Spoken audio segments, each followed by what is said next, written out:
बाळगोपाळांना हे सगळं म्हणजे माझ्यापेक्षा लहान आहेत म्हणून ही माझी छोटी ताई आहे, आसोलीबाई आहे, सोनाली माझी मुलगी आहे, आरती आहे. ह्या सगळ्या गोपाळांना माझ्याकडून नवीन वर्षाच्या खूप खूप हार्दिक शुभेच्छा. माझ्या अनुपस्थितीमध्ये तुम्ही ज्या शाळेच्या देखभालीचं सहकार्य केलं आसोलीबाईंचं मी विशेष धन्यवाद देतो. पण शाळा स्वच्छतेच्या बाबतीत पण त्यांनी खूप चांगलं सहकार्य केलं.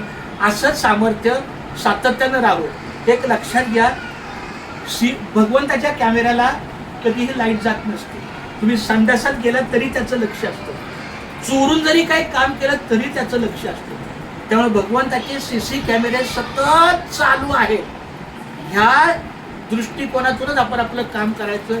त्यामुळे खूप धन्यवाद पुन्हा एकदा आमच्या लताताईला, अमरला, अस्वलीबाईला, माझ्या सोनाली ताईला, खूप सर्वांना माझ्याकडून, कारंडे परिवाराकडून आणि शास्त्रीनगर शाळेच्या या संपूर्ण एकमेकाच्या विद्यार्थ्यांकडून सगळ्यांकडून सगळ्यांना नवीन वर्षाच्या शुभेच्छा.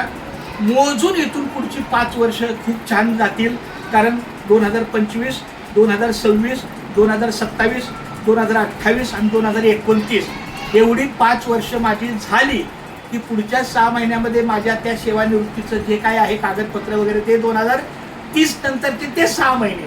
पण प्रामाणिकपणे मी ह्या माझ्या रोजीची शपथ घेऊन सांगतो, माझ्याकडून कुठल्याही प्रकारची हलगर्जी कामाचा थोडासा तर बघा, चुकतो माणूस, जो चुकतो तो शिकतो.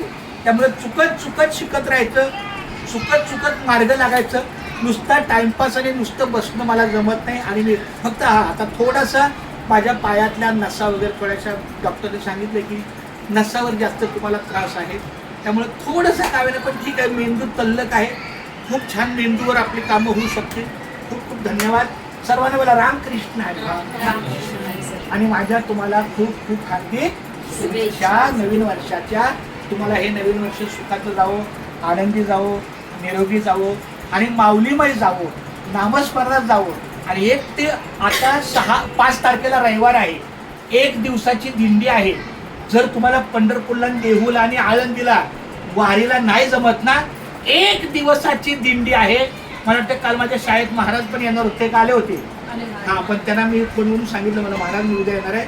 तर 1 दिवसाची दिंडी आहे. ह्या मुंबईकरांना दिंडीचं काय महत्व आहे, काय त्या दिंडीची वाटचाल आहे, काय त्या दिंडीतून मार्ग जातो हे जाणण्यासाठी 2000 साली हरिभक्त परायण कीर्तनकार रामेश्वर शास्त्री महाराज यांनी 1 दिवसाची लोकांना दिंडीचं महत्व कळण्यासाठी कॉटन ग्रीन रेल्वे स्टेशन त्या बाजूला राम मंदिर आहे, तिथून पायी दिंडी सुरू केली. ती वडाळा विठ्ठल मंदिर फक्त मोजून 4 तास चालायचे. 9, 10, 11 आणि 12 1ला ताटाव बसायचं. अशा प्रकारे म्हणजे मुंबईतल्या लोकांना या दिंडीचं चालण्याचं काय तो सोहळा आहे. मग तो देहूचा सोहळा एखाद्या वेळेला नाही बघता येत, काहींना आळंदीचा बघता येत नाही, काहींना पैठणचा बघता येत नाही, काहींना त्र्यंबकेश्वरचा बघता येत नाही, काहींना सोपन काकाचा सासवडचं बघता येत नाही. अनेक संतांचे सोहळे जरी कुणाला नाही बघता आले तरी रामेश्वर शास्त्री महाराज आपले खूप चांगले परिचयाचे आहेत. त्यांनीच पांडुरंगाची पालखी नावाचा सोहळा सुरू केलाय. त्याचं नाव आहे पांडुरंगाची पालखी. तर आमचा त्या दिंडीमध्ये 11वा नंबर आहे.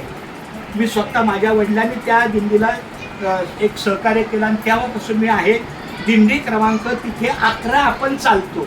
तर तुम्ही आला तर बरोबर दिंडी क्रमांक 11 बघायचं आणि आपल्याच वारीमध्ये कुठेही चाला पण आपल्या ह्याच्यात असल्यामुळे आपल्याला एक रांग असतात, भजन असतं, खूप छान असतं. तर माझी अशी विनंती आहे, रविवार प्रत्येकाला पुजलेला आहे, घरी प्रत्येकाच्या घरी मटण असणार, पाहुणे येणार, पण तरी सुद्धा 1 रविवार हा पंढरीच्या वारीचा असतो. नाही तुम्हाला आषाढीला जाता येत, नाही कार्तिकीला जाता येत, तर 1 दिवसाची पंढरीची वारी जर बघायची असेल तर सर्वांनी माझी विनंती आहे. रामला तर मी घेऊन जाणार आहे, तुला मी शनिवारीच बोलवणार आहे घरी, तिथूनच आपण घरी जाणार. तो कॅन्सल नाही करायचं, हा माझ्या सोबत राहणार शनिवारी. आम्ही पहाटे 5-6 वाजता निघणार आणि नेमकी ती वारी रविवारची असते.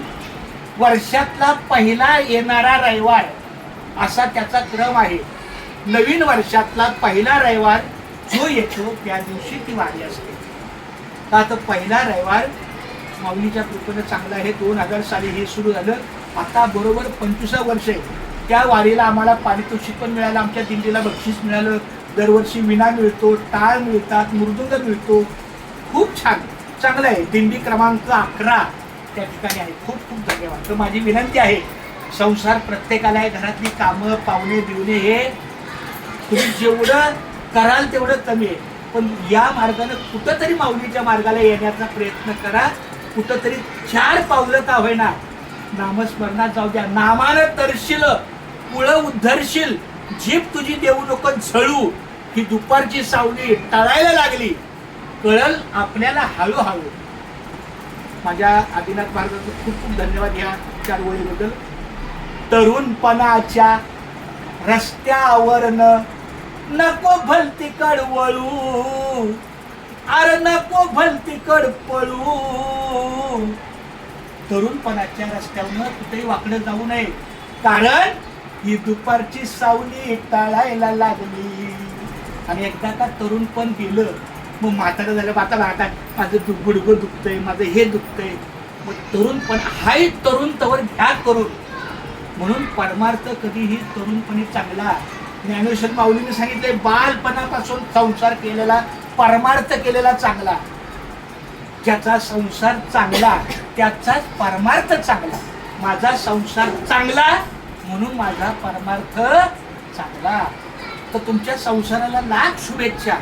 पोरं आपापल्या जागी, आपलं घर, आपलं दार, आपलं पै पाहुणं हे सगळं बघत शेवटी ज्यानं आपल्याला काया वाचा मन दिलेला आहे त्याला एकदा तरी रामकृष्णारी करा.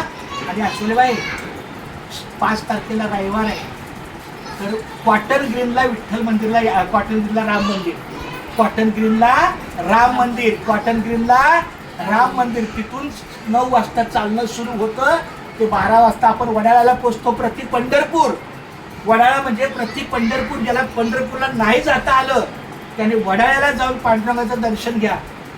ते प्रति पंढरपूर वडाळा, तिथं आपल्या दिंडीची सांगता होते, दुपारचं भोजन होतं, ते बाकी सगळं. पण माऊलीच्या सोबत चालण्याचा जो आनंद आहे, काय लोक देहभान विसरून चालतात. गेटवे ऑफ इंडिया ते पंढरपूर 600 किलोमीटर आहे. दिवसाला आम्ही 25-30 किलोमीटर आहे. थोडं माझं चालणं कमी होतं कारण मला व्यवस्था कुठची असते तर काही हरकत नाही. खूप खूप खूप धन्यवाद. सांगाल तेवढं कमी आहे. नवीन वर्षाच्या शुभेच्छा. आणि ह्या नवीन वर्षाच्याच नाही तर माझ्या सकट आणि मला धरून कामाचा आपला माऊलीचा न्याय द्या, कामाला न्याय द्या. तो भगवंत बघतोय. समजा माझं काही चुकलं असेल तर कदाचित मला एक शारीरिक ऐका, हे बघा, माझं काही चुकलं तर मला दोष आहे ना. मी ऐका नामस्मरण केलं म्हणून मला काहीच असं नाही. जिथं चांगलं तिथं शाबासकी, जिथं तुमचं चुकलं तिथं चुकलं, मग तिथं तुम्हाला त्याची शिक्षा आहे. कदाचित माझ्या शरीरातून काहीतरी दोष झाला असेल, काहीतरी झालं असणार, तेव्हाच हा शारीरिक दोष प्रॉब्लेम होतो. त्यामुळे काय हरकत नाही. पण तरी पण तुम्हाला खूप खूप उदंड आयुष्य लाभो. बोला एकदा रामकृष्ण आहे, रामकृष्ण आहे. चला, थँक्यू.